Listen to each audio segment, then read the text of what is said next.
On est là donc dans le cadre de la semaine de la qualité de vie au travail. C'est un événement qui existe en France depuis quelques années maintenant. Et nous, c'est le premier auquel l'ISQVT participe. Et donc, on s'est dit, on va faire un petit webinaire par jour, même voire plus, gratuit, pour que vous puissiez découvrir un petit peu tout ce qu'il est possible de mettre en place dans les entreprises pour améliorer les conditions de travail, améliorer la qualité de vie et puis avoir des personnes en santé, en sécurité. Et puis on a remarqué que les personnes, lorsqu'elles sont en santé, lorsqu'elles travaillent en sécurité, elles sont plus performantes.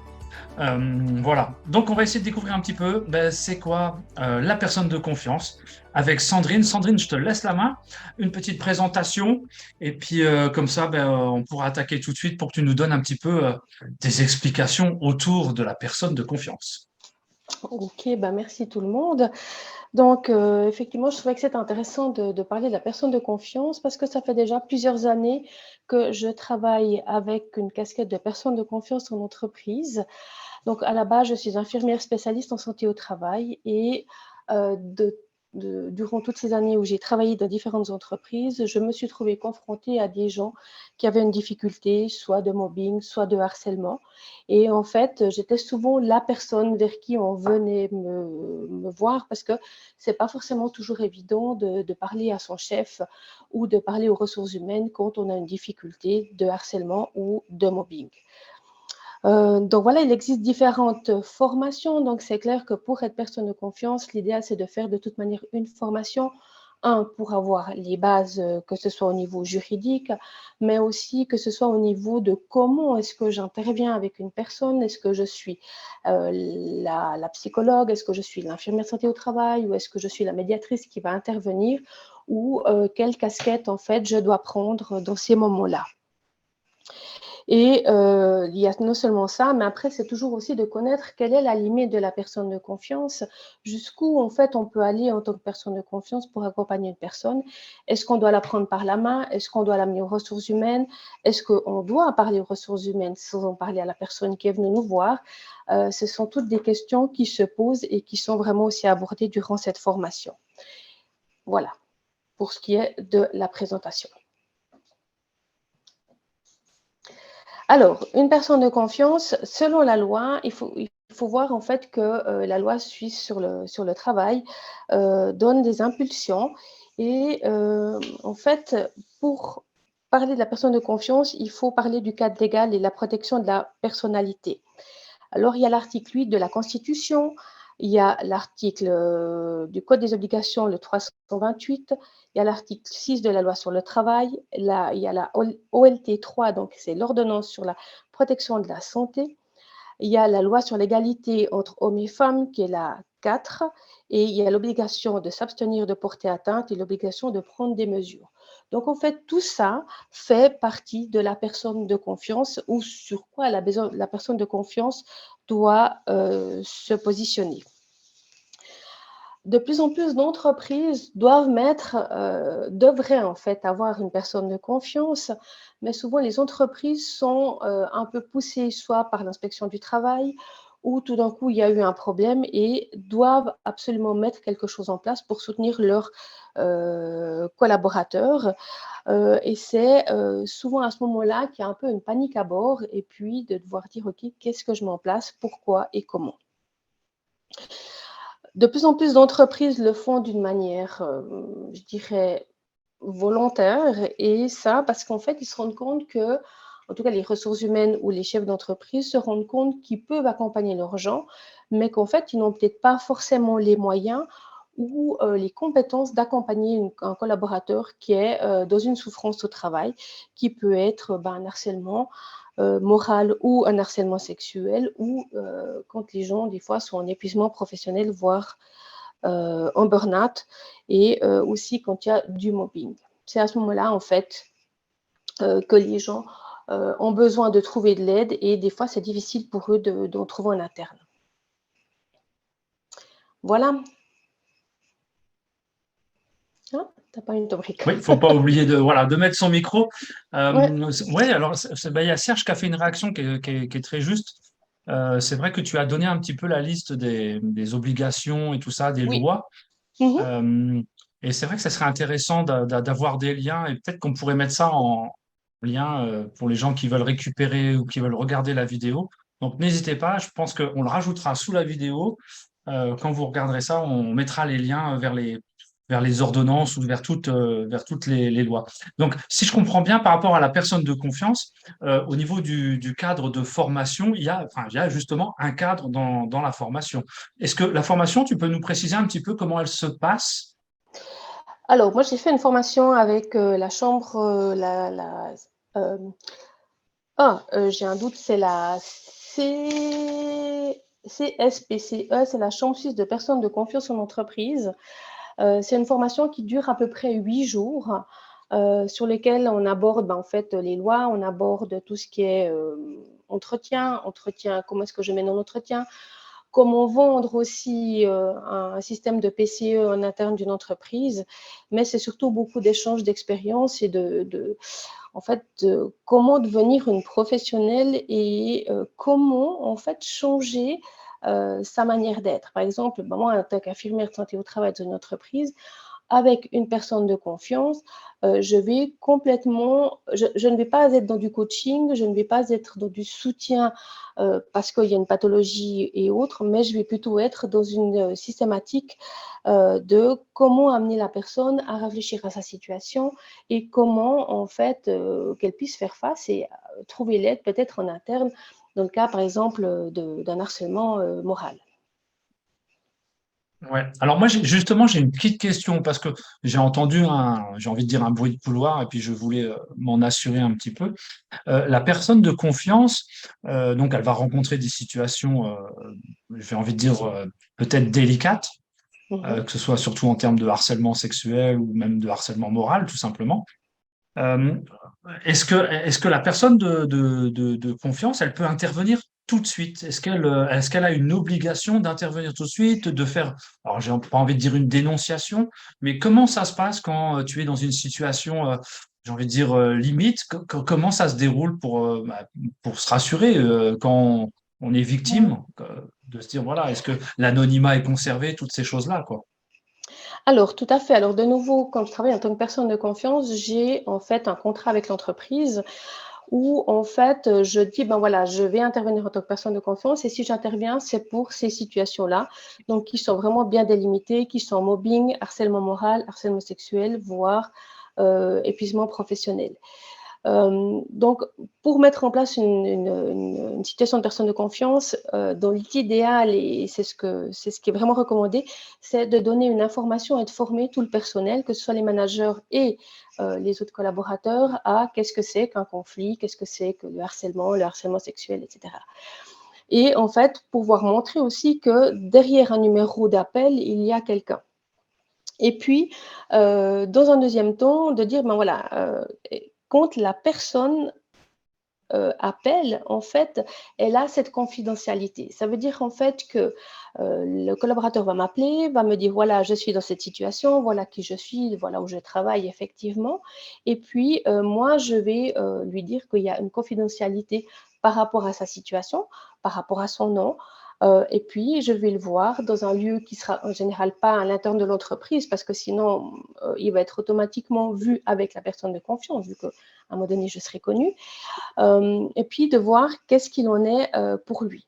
Si c'est du harcèlement, comment dire, tel que mobbing, harcèlement moral ou épuisement professionnel, la seule chose que je vais à un moment donné dire à l'entreprise, c'est oui, je suis un collaborateur de votre entreprise et en cas de problème, je viendrai vers vous. Par contre, c'est clair que si je suis avec un collaborateur où il y a du harcèlement sexuel, à un moment donné, je dois absolument avertir les ressources humaines en disant, écoutez, il y a une suspicion d'harcèlement sexuel, soit dans ce département ou soit dans votre entreprise. Et après, moi, je vais travailler avec le collaborateur ou la collaboratrice pour qu'en fait, elle puisse aller expliquer aux ressources humaines ce qu'il en est pour elle. Parce qu'au niveau de la loi, l'entreprise doit protéger ses collaborateurs. Et le harcèlement sexuel est pénalement attaquable. Et quand l'entreprise entend qu'il y a une suspicion, même si c'est qu'une suspicion d'harcèlement sexuel, l'entreprise doit faire une enquête ou doit comprendre pourquoi ça s'est passé et le cas échéant, mettre des mesures qui peuvent être des mesures contraignantes par rapport au harceleur. Mais ce qui est important de savoir, c'est que de toute manière, le collaborateur est protégé de son anonymat, en fait, parce que il y a une confidentialité qui se met autour du collaborateur. Donc, il est protégé. D'accord. Oui, ça, je crois que c'est vraiment important. Ça Oui. permet de rassurer les gens Ouais. qui se posent la question si un jour elle doit appeler la personne de confiance, en fait. Et la confiance va jusqu'au bout. Ça veut dire que sur la facture qui sera envoyée à l'entreprise, vu que souvent on travaille sur Oui. mandat, le nom du collaborateur ou de la collaboratrice n'est absolument pas du tout cité. Donc ça aussi, c'est important à tous les niveaux. Mais ce qui est important, c'est de donner cette information quand on forme les collaborateurs, mais c'est aussi au moment où les collaborateurs prennent contact avec la personne de confiance, de bien lui expliquer le cadre dans lequel il va être pour qu'il se sente aussi rassuré et qu'il puisse aussi dire ce qui ne va pas pour lui. Oui, ouais, ouais. Et justement, alors tu as évoqué, ça, je rebondis, hein, parce que tu as évoqué le Mhm, terme enfin, facture. mhm. Est-ce qu'il y a un code tarifaire? Est-ce qu'il y a quelque chose qui est déjà posé au niveau des tarifs? Est-ce qu'on a déjà on peut avoir une petite idée? Parce que c'est vrai qu'il y a peut-être des entreprises, comme tu l'as dit très bien, moi je suis intervenu il n'y a pas longtemps dans une entreprise où un inspecteur du travail a posé l'obligation d'avoir une personne de Mhm. confiance. Donc, il cherchait à savoir les tarifs, comment ça se passait en Oui. fait concrètement au niveau de la mise en place. Alors, ça va dépendre un petit peu. De certains cantons, il y a des cantons qui seront un peu. On ne va pas fortement facturer la même chose. Ça se fait entre 190 et 250 francs à peu près de l'heure en fonction de l'endroit dans lequel on intervient. À peu près. Par contre, il y a souvent aussi un forfait de base en fait qui est posé. Et de nouveau, ça va être dépendant de chaque personne de confiance va travailler un petit peu en fonction de ce qu'il en est. Donc, il va avoir des prestations différentes suivant la formation qu'on a reçue de base. D'accord, oui, je comprends bien. Et euh, alors, en fait, je t'écoutais et puis j'étais en train de me demander au niveau des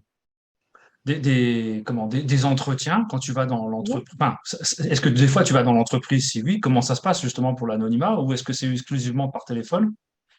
Alors, de nouveau, ça va dépendre du collaborateur. Si le collaborateur, lui, n'a pas souci que je vienne en entreprise et que je le soutiens en entreprise, je vais le voir à ce moment-là sur son lieu de travail. Par contre, la plupart des gens qui font une démarche, et comme cette démarche en général est anonyme, les gens préfèrent soit venir au cabinet, si on a un cabinet, je dirais, indépendant, ou sinon, ce qui va se passer, c'est que les gens vont être d'accord qu'on les rencontre peut-être dans un lieu un peu anonyme qui peut être un restaurant un peu quand même cocooning ou autre. Ça va dépendre un petit peu de chaque personne. Mais c'est D'accord. vrai que d'aller sur le lieu du travail, ça peut être un petit peu délicat. Disons que j'irai sur le lieu du travail si le collaborateur souhaite que je l'accompagne dans sa démarche avec les ressources humaines, par exemple. D'accord, ouais, très bien.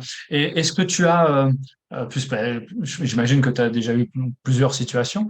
Est-ce que toi, Mhm. tu as remarqué, est-ce que tu pourrais donner une tendance? Est-ce qu'on se retrouve avec beaucoup de situations en Suisse, puisqu'on est là pour parler de la qualité de vie au travail, puis tout spécifiquement de la personne de confiance.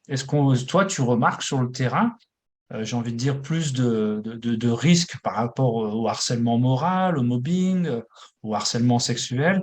Est-ce qu'il y a une tendance, en sachant que cette tendance, je veux dire, plutôt quelque chose de négatif, bien sûr, hein. Mhm.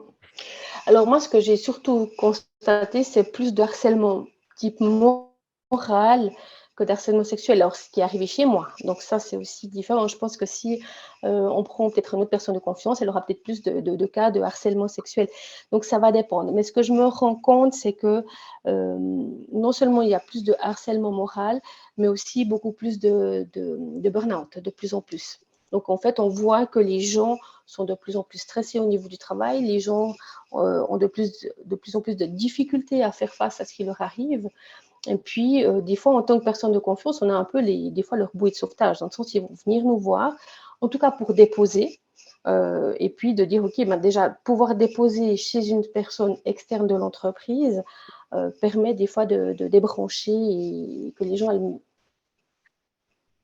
D'accord. Ouais, donc c'est aussi très important que la personne de confiance, elle soit aussi entourée avec d'autres spécialistes, parce que là, tu parles de burn-out, et c'est vrai Mhm, que j'imagine complètement. que tu es personne de confiance, tu as peut-être pas toutes les ressources pour accompagner les personnes en burn-out, donc c'est important que toi, tu aies un réseau autour. C'est Complètement. vrai que c'est pratique, là, il y a l'ISQVT, mais Mhm. j'ai envie de dire, oui, il faut pouvoir intervenir peut-être avec un psychologue du travail, médecin du travail, avec des ergonomes pour adapter le poste de travail en cas de burn-out, des choses comme Mhm. ça. Tu as un Ouais. réseau Alors aussi? complètement, alors ben, il y a l'USQVT, plus encore mon ancien réseau que j'ai à l'extérieur. Et c'est ça qui est important, c'est qu'en fait, en tant que personne de confiance, on ne va pas être dans l'accompagnement, je dirais, type thérapeutique. Et ça, c'est pas notre rôle. En général, quand j'accompagne quelqu'un en tant que personne de confiance, je vais l'accompagner jusqu'à 3 séances, voire éventuellement 4 séances. Et après, je vais redonner le relais. Et ça, c'est quelque chose qui est le, et c'est pas mon rôle. Mon rôle va s'arrêter là. J'ai pas la casquette d'infirmière de santé au travail où je suis en entreprise où je vais l'accompagner sur peut-être 5, 6, 7 fois. Donc ça aussi, c'est Ouais. important. Et c'est vraiment un peu souvent de permettre à la personne de juste de pouvoir dire stop, ça va plus, qu'est-ce qui ne va plus pour moi? Et puis à ce moment-là, lui dire, OK, qu'est-ce qu'elle a envie de faire? Et puis lui donner des pistes de bien aller et surtout d'autres thérapeutes. D'accord, ouais. Eh ben, alors, je sais pas si tu vois, mais c'est vrai qu'il y a une Oui. question de Daniel. Mhm. C'est vrai que ça, c'est une question qu'on se pose souvent et puis à laquelle on est confronté. Et puis c'est pour ça souvent que les gens n'osent pas dire, je pense, de dénoncer des problèmes de Ouais. harcèlement. Mais c'est vrai que là, il a écrit, la personne qui est harcelée doit prouver qu'elle subit du harcèlement. Qu'est-ce qu'on peut dire autour de ça? Alors, je dirais, non, alors, ça va devenir un petit peu difficile. C'est quel type de harcèlement? Est-ce que c'est du harcèlement moral ou est-ce que c'est du harcèlement sexuel? On n'est pas du nouveau dans le même niveau. Harcèlement moral, je dirais de toute manière, quoi qu'il en soit, quand on est harcelé, que ce soit sexuellement ou moralement, on est dans une difficulté où on doit pouvoir faire face. Et de nouveau, ça va dépendre de qui on est en face. Si on a des ressources humaines, des responsables qui sont sensibilisés à ça, le fait de dire que je suis harcelée, le fait d'être entendu, de pouvoir déposer aussi en interne de l'entreprise et euh, de, que les ressources humaines prennent vraiment leur casquette de ressources humaines, vont éventuellement mettre un stop à ce qui est en train de se passer. Si c'est du harcèlement sexuel, automatiquement, l'entreprise doit, elle, mettre en place un moyen de savoir qu'est-ce qui est en train de se passer, de faire une enquête en interne. Et de nouveau, qu'est-ce que ça veut dire être harcelé? Et de nouveau, on est sur ce que ressent la personne. Si moi, on vient me mettre mes mains, les mains sur mes épaules, et pour moi, je le ressens comme du harcèlement sexuel, c'est ce ressenti-là qui doit être pris en compte. Il y a des gens qui pourront, si le fait de recevoir une bise régulièrement tous les matins quand je vais au travail, à un moment donné, je le ressens comme une intrusion et du harcèlement sexuel, parce que j'aime pas qu'on me touche, à ce moment-là, on doit mettre un terme à ce qu'il en est. Mais ça ne veut pas forcément dire qu'il y aura automatiquement quelqu'un qui va se faire licencier. Hein. C'est juste remettre un cadre et de dire qu'est-ce qui existe, qu'est-ce qui doit se faire ou pas. Ouais. Oui, je comprends bien. Moi, j'ai eu, juste pour partager, une situation il n'y a pas très longtemps dans un atelier où il y avait beaucoup surtout des dames, et Mhm. puis quelques messieurs. Et les messieurs avaient tendance, enfin un monsieur avait une tendance particulière à raconter des blagues salaces, des blagues cochonnes. Et c'est vrai que ça Mhm. dérangeait tout le monde et ça a été compliqué, c'était compliqué juste de le dire. Et ils ont fait Mhm. intervenir une personne de confiance juste pour le dire, juste pour le signaler. Et puis en fait, cette personne, elle est venue recadré, comme tu viens de le dire. Et puis, ça Mhm. a permis au monsieur de comprendre que ces blagues, elles n'étaient pas les bienvenues. Et puis, il a juste changé son registre de blagues et aujourd'hui, ça se passe très, très bien. Voilà. Ah, c'est l'exemple, c'est le calendrier Pirelli, hein, à une époque, voilà, où il y avait des femmes nues dans les garages. C'est effectivement les blagues salaces, mais c'est aussi les emojis, en fait, sur les WhatsApp, les emojis bise quand on envoie un email. De nouveau, souvent les gens ne posent pas faire mal, hein, mais c'est simplement de dire, OK, jusqu'où je vais et surtout quand je suis dans la sphère professionnelle. Qu'il le fasse à l'extérieur, qu'il envoie des emojis à toutes ses amies, etc., c'est pas un problème. Après, on est toujours dans le cadre professionnel. Et là, ça devient de plus en plus inacceptable en fait de s'amuser à donner ce genre d'informations, quoi. Ouais, tout à fait. Mais ça va Alors, aussi sur les sorties. Excuse-moi, ça va aussi sur les sorties d'entreprise, hein. Si moi je sors parce que j'ai une soirée d'entreprise et puis que j'ai mon voisin qui me met la main aux fesses, c'est pas parce qu'en fait on a une sortie de boîte que, que c'est acceptable, hein. C'est la continuité. Donc ce qui se fait en interne de l'entreprise et sur ses extensions, on doit être vigilant. oui, ça compte aussi. Il n'y a pas que Mmh. sur le lieu de travail. Ouais, voilà, Ouais. tout à fait. Ouais. Et alors, j'avais une autre question, et puis ben, il y en a une qui tombe juste à l'instant de Serge.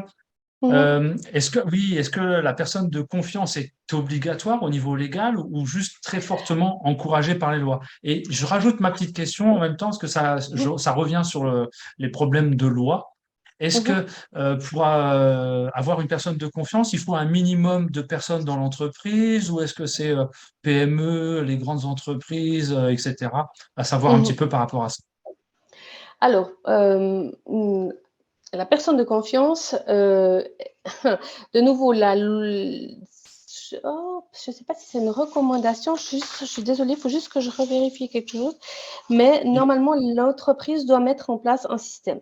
Il peut être en interne, il peut être en externe, hein. Il y a des gens qui sont formés en interne, par exemple, des fois c'est les ressources humaines qui font office de personnes de confiance, comme ça peut être certains collègues qui sont formés ou qui ont cette sensibilité de pouvoir, prendre ça en main. Hem, Normalement, l'entreprise doit avoir un système de personnes de confiance, interne ou externe. quel que soit le Hem, nombre mmh, d'employés. alors oui, alors normalement, après c'est un peu embêtant si on est 2 dans une entreprise et puis qu'il y a le collaborateur qui va se plaindre de son chef, on sait que ce sera automatiquement lui. Mais normalement, il devrait pouvoir avoir un endroit pour pouvoir aller déposer le cas échéant. D'accord. Après, de nouveau, c'est une petite entreprise, c'est toujours plus difficile. C'est qu'est-ce qu'on met en place en tant que personne de confiance pour s'assurer de dire, ben voilà, peut-être qu'on fait un forfait annuel et puis que le responsable n'est pas au courant si son collaborateur nous appelle. Donc après, à nous, en tant que personne de confiance, de juger de ça, de savoir comment est-ce qu'on peut mettre en place tout le monde, mettre en place un système. Ouais. Oui, et puis je pense que je repense à une autre situation, mais je pense que la personne de confiance, elle est vraiment bien formée sur les questions de confidentialité. Complètement. Ouais, Et s'il y a une fuite, bien souvent, c'est une fuite qui va venir en interne. Ça veut dire que c'est complètement. peut-être la Mmh. ressource humaine ou quelque chose qui n'aurait Ouais. pas dû dévoiler. Ouais, hein, c'est ça, hein.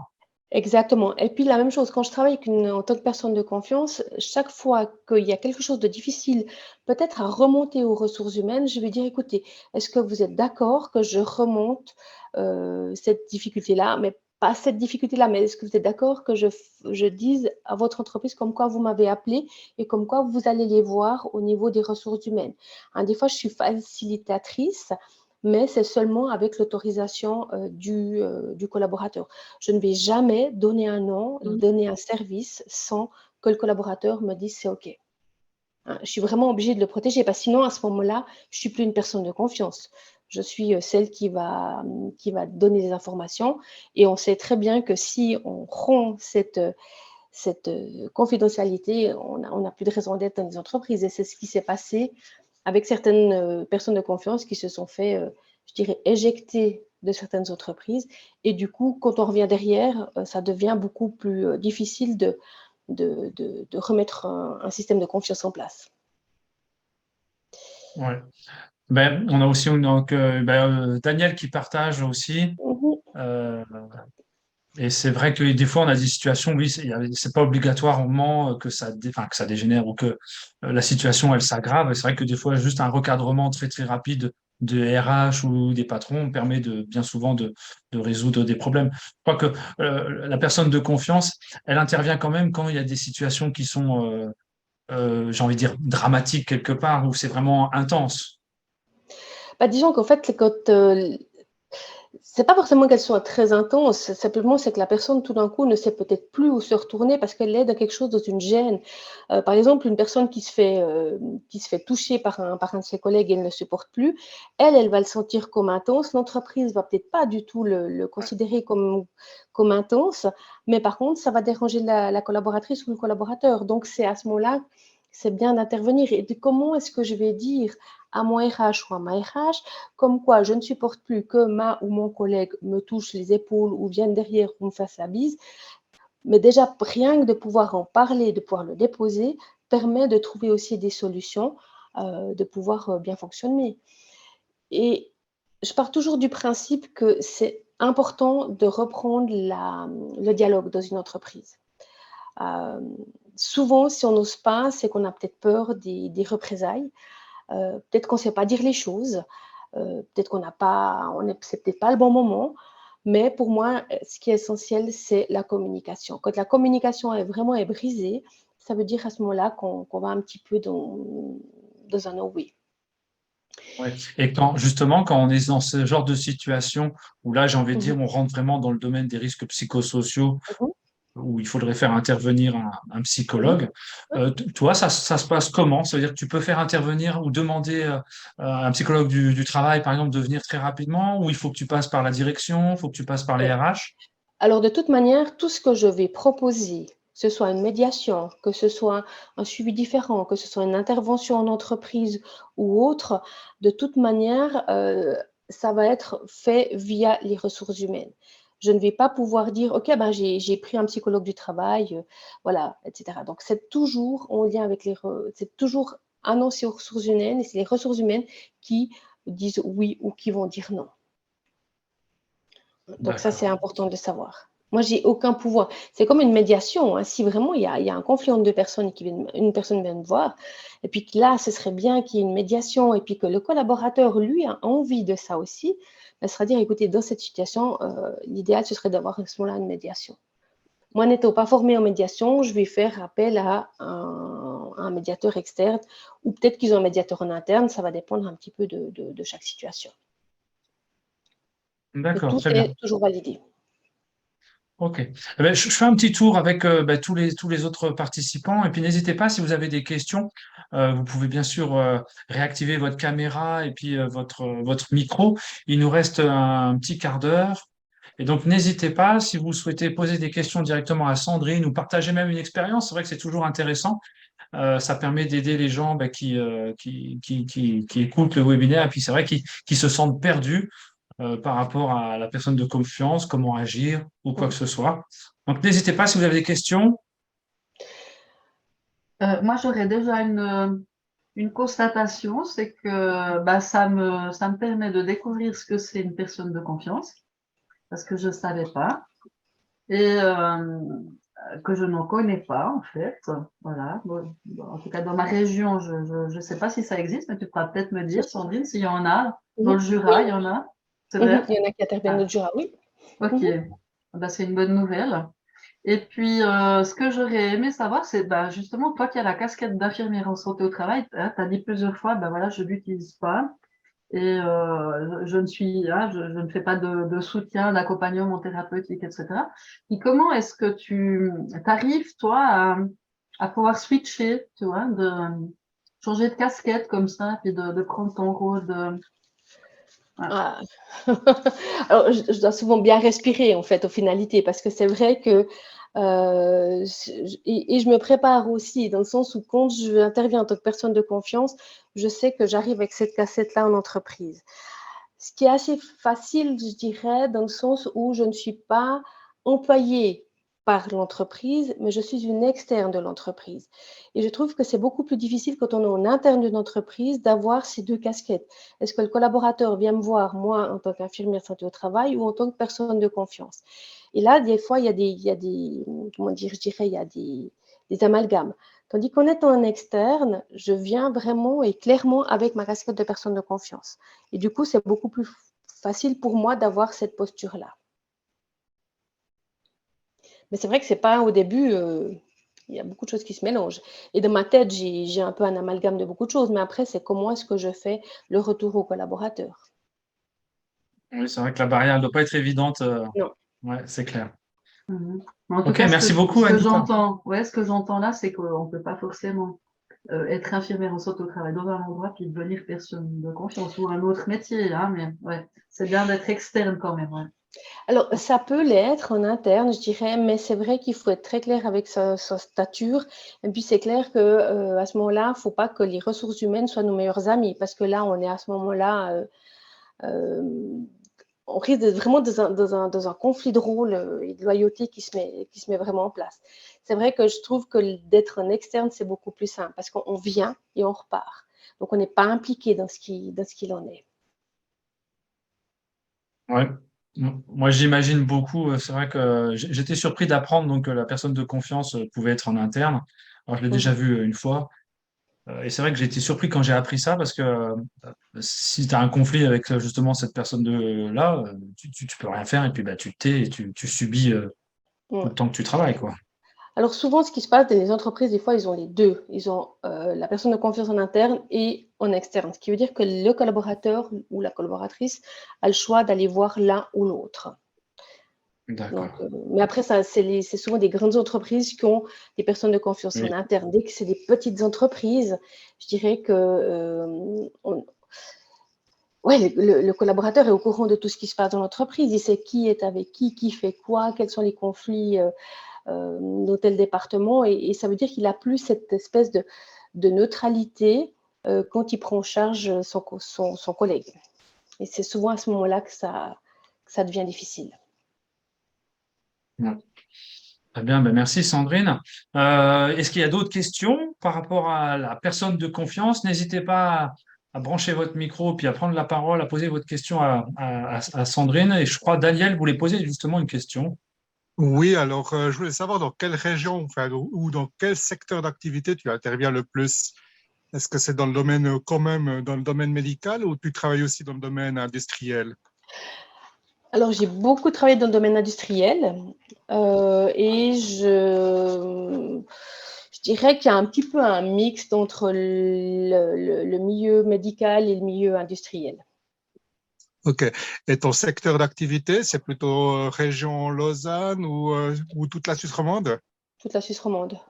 Alors, disons que Genève, c'est un peu loin pour moi, mais non, je plaisante. Je fais plutôt les cantons limitrophes, c'est Vaud, Neuchâtel, Fribourg. C'est quand même plus facile de travailler sur cette région-là parce qu'on connaît aussi bien le réseau de ces endroits-là. À Genève, je connais très peu le réseau genevois, que ce soit en matière de soutien, tandis que le canton de Vaud, le canton de Neuchâtel et le canton de Fribourg, ayant travaillé sur ces trois cantons, je connais et je sais où sont les ressources auxquelles je peux faire face, ou appeler en Mhm. fait, en finalité. Ok. J'ai participé à deux séminaires cette année. Une concernant justement le harcèlement, qui était Mhm. organisé par la Chambre économique du Jura bernois. Ils ont parlé principalement du harcèlement sexuel. Mhm. Donc, c'était la Chambre économique du Jura bernois avec aussi l'économie de Bienne, la Chambre Mhm. économique de la région de Bienne. Et le deuxième, c'était exclusivement par la Chambre économique et il parlait justement des addictions. Parce que souvent, Mhm. ben, le harcèlement va amener après la personne à de l'addiction. Est-ce que tu interviens aussi dans ces cas-là ou est-ce que tu fais aussi de la prévention par rapport à ça, Par rapport aux addictions? aux addictions ou au Oui, harcèlement? oui, oui, complètement. Alors, de nouveau, je pense il y a deux rôles dans l'histoire. Il y a le fait de prévenir, de permettre, en fait, de donner les outils aux ressources humaines et aux managers par rapport à la gestion de son personnel, par rapport toujours via la santé au travail. Donc, ça, c'est une possibilité. Et après, d'être la personne qui soutient le collaborateur en difficulté. Ouais, donc, il y a vraiment ces deux D'accord. rôles. Et le rôle de formation, je pense qu'il est important parce qu'en fait, on est dans la prévention au départ. Mhm. Et ça, c'est aussi un rôle des ressources humaines, hein. C'est comment je forme mes managers à parler correctement à mes gens. Comment qu'est-ce que je demande comme, comment dire, comme comportement à mes collaborateurs vis-à-vis de leurs responsables. Donc, on est aussi là dans les ressources humaines ont tout un travail à faire à ce niveau-là. OK. Mais là, je Et- vois qu'en fait, il y a eu une demande qui était une formation interne, comment mettre la pression sur ses collaborateurs sans être accusé de harcèlement. Je trouve assez intéressant de voir ça. Comment mettre Ben, comment en de la fait, pression sur... j'ai marqué ce texte parce qu'en fait, j'ai eu hier une discussion avec un qui était un ancien cadre dans une grande société. Mhm, Et puis, il m'a dit qu'en interne, ils ont eu une formation donc une formation des cadres comme sur la manière qu'ils pouvaient mettre de la pression sur leurs collaborateurs sans qu'ils soient accusés d'harceleurs ouais. ou de mobbing. Voyons. Et ça, je trouvais ça vraiment incroyable de voir qu'il y a des entreprises qui vont encore, malgré aujourd'hui qu'on parle de RSE, de RTS et autres, qu'ils arrivent encore ces dernières années à mettre de telles formations en place. Et puis Mhm, d'apporter justement on va mettre les gens en difficulté psychologique sans mhm, problème. ouais. Après, ça fait du travail pour les personnes de confiance et puis les infirmières de santé au travail qui travaillent dans les entreprises. Après, de nouveau, est-ce que c'est vraiment une formation telle qui est donnée ou bien c'est comment poser des objectifs qui soient peut-être un peu moins smart. Donc voilà. Mais c'est vrai qu'il faut être vigilant avec quelle formation on donne au cadre en interne. Ouais. Ouais, oui, c'est sûr, c'est évident là. Ouais. Moi, j'ai une question sur juste pour savoir si jamais il y a d'autres questions. Je crois qu'il y avait Pascal qui allait demander quelque chose. Pas sûr. Non, Mais ok. je- Moi, non, je voulais juste peut-être essayer d'ajouter quelque chose par rapport à cette intéressante question qui vient d'être posée. C'est que, ce qu'il me semble, c'est que quand on parle de harcèlement moral, en principe, un harceleur, il va harceler une personne à la fois. Il va pas harceler un groupe.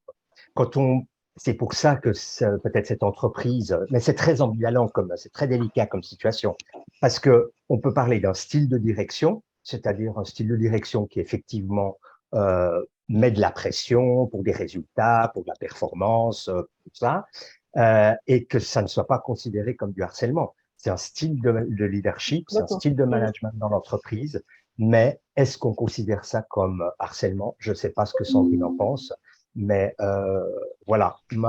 Il me semble que le harceleur n'harcèle qu'une personne à la fois. Une fois que sa victime euh, est partie ou est en absence maladie, il va harceler une autre personne. Ouais. Ou ça peut être un groupe qui harcèle une personne, qui est la personne qui Oui. met le mouton noir. Je parle Mais, d'une personne. ouais, À mais, part ça, les harceleurs ou le harceleur. ouais, Oui, absolument. exactement. Oui, Ouais. oui. Donc, Donc ouais, voilà comment on peut peut-être faire une différence entre un style de direction et le harcèlement moral. ouais. Après, on voit que je dirais la gestion du personnel est stricte et très pyramidale, en fait, heureuse. on voit Ouais. que les gens, il y a encore des gens qui acceptent ce genre je dirais euh, comment dire, de De management, management, ouais. mais il y a de plus en plus de gens en fait qui vont sur du management, je dirais plutôt horizontal, et on arrive de moins en moins avec comment dire de telles formations en interne de mettre la pression sur les collaborateurs. Mais voilà, mais c'est vrai qu'il y a il y a du management des fois très très strict et ça existe toujours et on en aura toujours, donc voilà. Très bien. Ben, merci beaucoup, Pascal, pour la remarque très juste. C'est vrai que la façon de manager, des fois, elle peut être mal perçue Mhm. par les gens qui sont là. Ça, c'est très juste. Et c'est vrai que la personne de confiance, elle peut aussi redonner un cadre à la personne, j'imagine, qui vient en se plaignant, puis en disant, ben voilà, je me sens harcelé parce que le fonctionnement ne me convient pas. Et puis peut-être que la personne de confiance, elle est aussi là, non pas pour dire oui, oui, vous êtes victime, mais aussi, ben, attention, peut-être qu'on pourrait avoir un autre regard sur la personne qui vous vous sentez harcelé, c'est peut-être sa Mhm. façon de manager. Et puis que ça rentre, j'ai envie de dire, dans le cadre légal, en fait, on sort pas on fait pas de choses qui sont, voilà, qui sont déviantes. Non. Oui, Vas-y, par contre, Sandrine, vas-y, vas-y. non, vas-y. En fait, non, j'allais poser une question, mais qui avait une dernière question pour moi, qui avait d'un autre ordre. Alors après, c'est toujours difficile de se positionner en tant que personne de confiance et dire oui, c'est du harcèlement, non, ça n'en est pas. Donc ça, c'est pas le rôle de la personne de confiance de dire oui, votre chef, c'est un méchant harceleur ou une méchante Ouais. harceleuse. Donc ça, on va pas pouvoir le faire.